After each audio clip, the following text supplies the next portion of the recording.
Compañeros, buenas tardes. En esta oportunidad vamos a hablar un tema que es metodología de operación eficiente en cumplimiento de nuestro programa de capacitación del mes de abril, que es metodología de operación eficiente, sincronización. No, el objetivo principal de la metodología de operación eficiente, hay como dice el concepto, dice, la operación eficiente tiene como principal objetivo que el vehículo funcione sincronizadamente. Pero antes de eso vamos a tocar algunos conceptos, como por ejemplo el tren motriz, ¿no? El tren motriz es el conjunto, pues, de componentes que permite el movimiento de un vehículo y que está compuesto por los siguientes elementos, que es consecuentemente que todos como conductores nosotros sabemos, que es el motor, el embrague, la caja de velocidades y el diferencial, ¿no? Ese es el tren motriz. Ahí como vemos vamos a tener ahí las imágenes y la ubicación de cada componente. Ahí tenemos el motor, también tenemos la ubicación del embrague, la caja de velocidades y por último el diferencial. Entonces esos componentes del tren motriz. También vamos a hablar sobre el torque, o también llamado par motor, como concepto, ¿no? Que el torque, todos debemos saber que el torque es la fuerza, ¿no?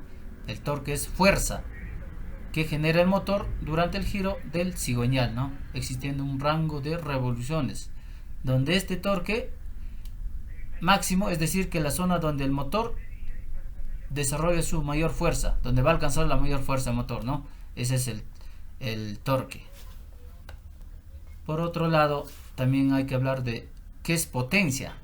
Potencia, ¿no? Todos debemos saber que potencia es hablar de velocidad. Potencia es la velocidad, ¿no? Hay, como nos dice el concepto, dice, es el trabajo efectuado por el motor en una unidad de tiempo, existiendo unas determinadas velocidades o revoluciones donde alcanza su valor máximo. Entonces, la potencia siempre lo vamos a usar, pues no de repente en una pendiente cuando vamos a incrementar un cambio, o de repente en un terreno plano cuando vamos a adelantar a otro vehículo. Entonces ahí vamos a usar nosotros la potencia, es decir, la velocidad para alcanzar eso.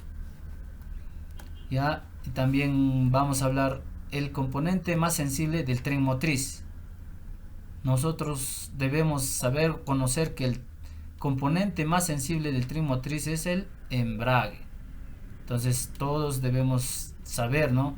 Que debido a este elemento es el que absorbe, dice, ¿no? Todos los esfuerzos de torsión que se producen cuando se realizan los cambios de marcha. Entonces, ese es el componente más sensible del tren motriz, ¿no? El embrague. Entonces, por esta razón nosotros resulta de suma importancia realizar los cambios de marcha de forma adecuada. Entonces, nosotros como conductores profesionales debemos y también practicarlo, hacer un cambio de forma adecuada,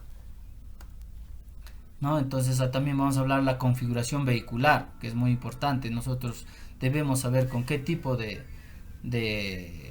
carros o de unidades estamos trabajando. En este caso, esta imagen es nosotros que vemos es del servicio interno. Nosotros conocemos, ¿no? Los BR380 que tenemos acá en el servicio interno, que es el 4x2, ¿no? 4 puntos de apoyo y 2 puntos de tracción. Y por otro lado, en el servicio externo contamos, pues, ¿no?, con otra configuración que es el 6x2, que ya sabemos interpretarlo. El 6x2 es los 6 puntos de apoyo y los 2 puntos de tracción, ¿no? Entonces ahí están las configuraciones. También hay otras configuraciones, pues, ¿no? También podemos ahí en la imagen que estábamos presentando, también podemos visualizar que es el 8x2. Hay una configuración que es 8x2, pero nosotros no contamos con esas unidades.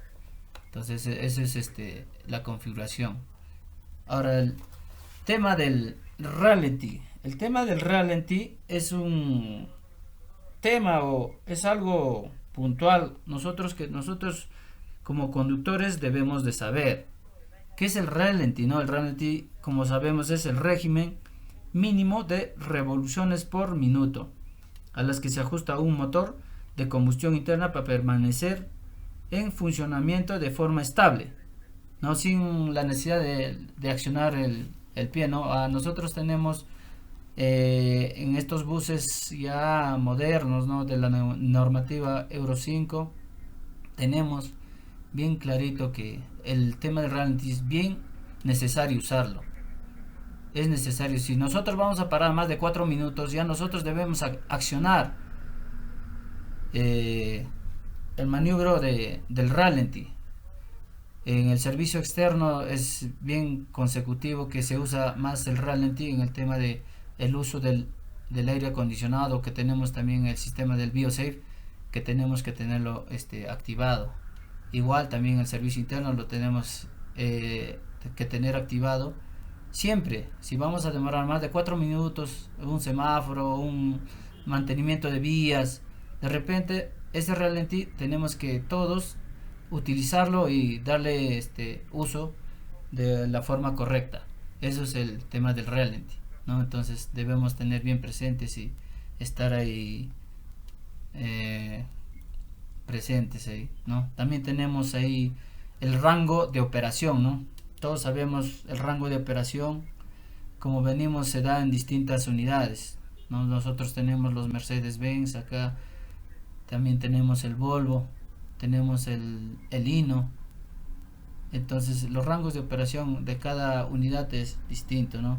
En el rango de operación del Volvo, según el manual o las capacitaciones de repente que hemos presenciado, nos dice que el rango de operación es de 1000 a 1400 RPM. Ese es el rango de operación, ¿no? En el régimen económico, o donde podemos aprovechar de repente el rango de torque, ¿no? Mientras tanto, el rango de operación del retardador, como todos sabemos, es bueno de 1500 a 2000. Ese es el rango de operación del retardador o frenos auxiliares, ¿no? Donde ahí el retardador va a llegar a su, de repente va a ser un frenado óptimo. Y bueno, pues el rango de potencia va a ser de 1400 a 1900. También tenemos el rango de sobre revoluciones o rango de peligro. Entonces ya pasar los 2200 ya es una zona roja donde debemos de tener cuidado todos nosotros como conductores, ¿no? Entonces hay que usar el freno auxiliar, los frenos auxiliares de forma correcta. Entonces eso es hablando del régimen de operación y rango de retardador. También conducción en subida, que siempre hemos hablado en antes, que es el que vamos a usar siempre la potencia, y hay que tener cuidado, ¿no? Siempre chequeando el turbo. Mayormente acá se ve subiendo desde Garita Norte hasta Copaicocha o Track Shop.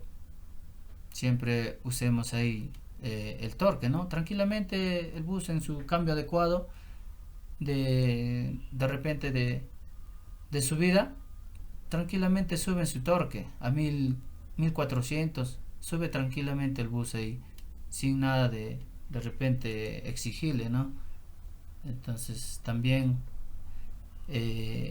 aprovechemos la inercia, ¿no? La conducción en bajada, el uso correcto de los frenos auxiliares, como ya veníamos hablando. Entonces es bueno que usemos todos la inercia. Ahí nos dicen y nos indica la flecha también que eso que veníamos hablando en antes, la zona roja, ¿no?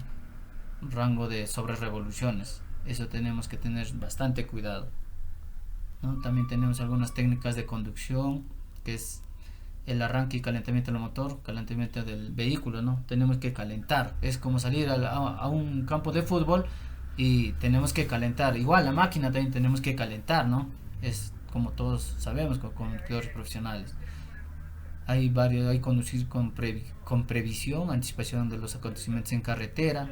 Siempre tenemos en una curva, una pendiente, hacer una marcha adecuada, ¿no? En una pendiente o en la curva reducir la velocidad. También mejorar mi estilo de conducción.